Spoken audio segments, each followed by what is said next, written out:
Good day, enthusiastic learners.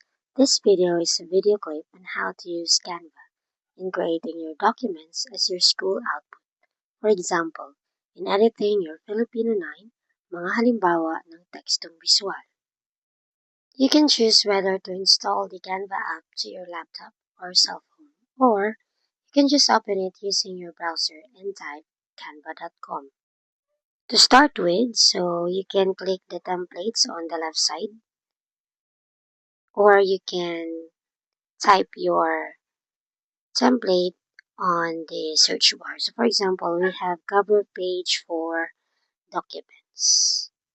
And then voila, it has lots of templates that you can use. So choose only the template that has no crown sign or peso sign so that you can use that template for free. Okay, so click on the template that you want to use, then click customize this template and wait for it to load. And now, this is the template. So the word there, portfolio, I edited it to my title, tekstong visual. Pwede na nimo siya mag-drag sa place na center siya, saan mo siya gusto ibutang. And then, if you wanted to change the font style, pwede rin. And then, adjust mo yan. Mamili ka pa ng iba pang font style. Since malaki siya, so change the font size also. Need mo siya i-highlight before you will click the different font style or font size. Kasi pag hindi mo yan in-highlight, hindi yan gagana. And then, wrong spelling yan, so I change it. I also type there, to be specific, the subject or signatura. We have Filipino 9. Adjust mo lang yan. Drag para ma-center siya. And then, yung isang text sa baba, I change it to group members. Then, drag lang mo siya asa siya. If ever you wanted to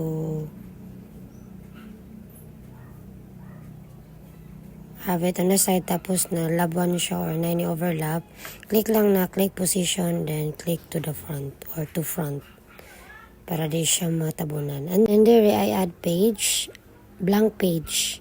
Pero di man ko ganahan, so I deleted it. So kaning first page, ako lang siya gi-click na duplicate page para same lang po siya design.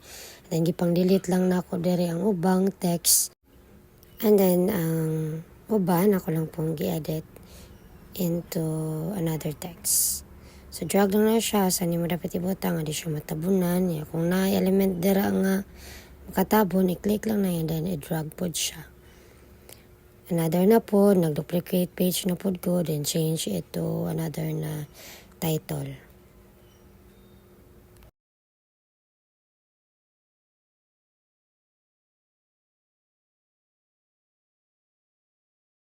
Now, once done na, so next kay mag-paste kong mga picture na related ani. So, ang kuan mo gud ani is halimbawa sa infographic, pamphlet, poster, and flyer.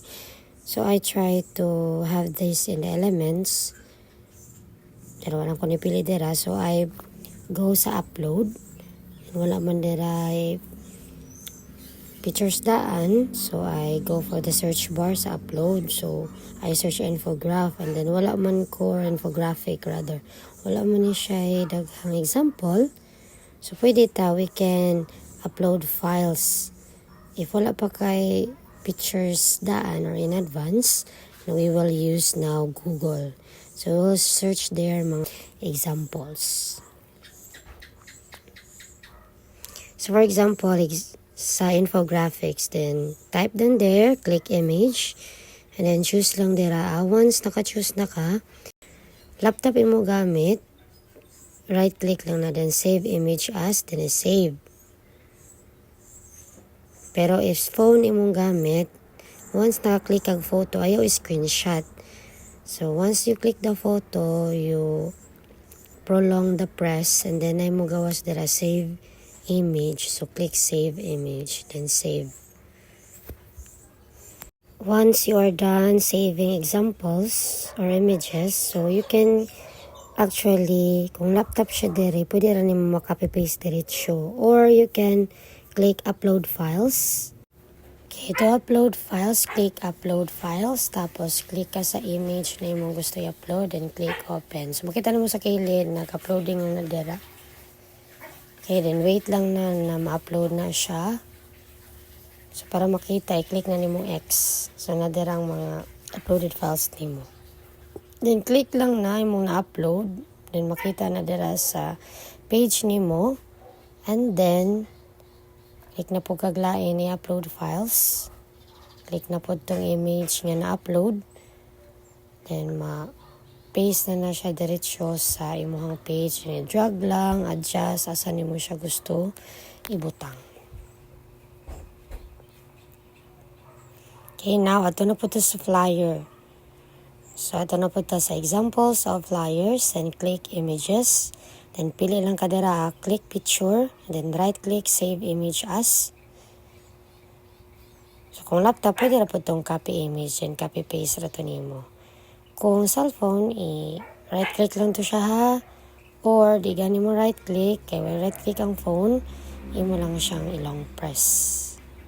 Then, save image as. So, same lang na, arigyapon ka sa upload files.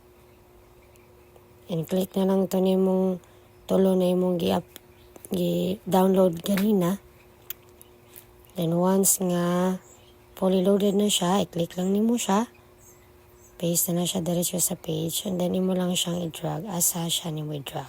Same lang sad sa poster and pamphlet. So, inganaon lang siya.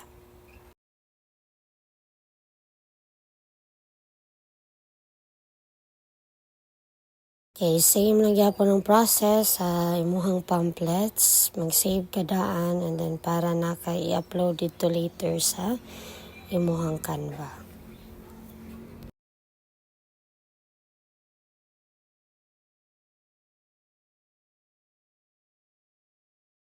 Poster. Dagan kay klase-klase nga poster na mo gawas. So, pwede ra kang poster, posted, or magkuhan ba kag specific poster for products.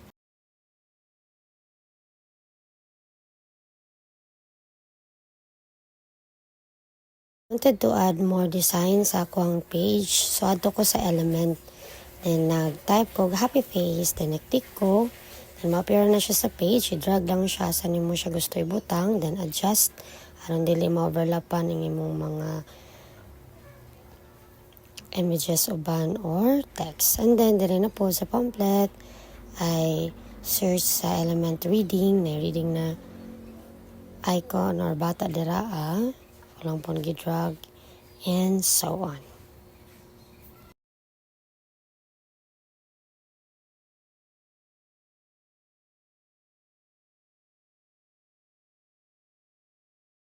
Balik ko diri sa cover page. So, nakoy gibutang diri group numbers. So, ibutang na name dira. Since di ko ganahan to kay green, I deleted that one. Then, ari ko sa text. Nag-add text box ko.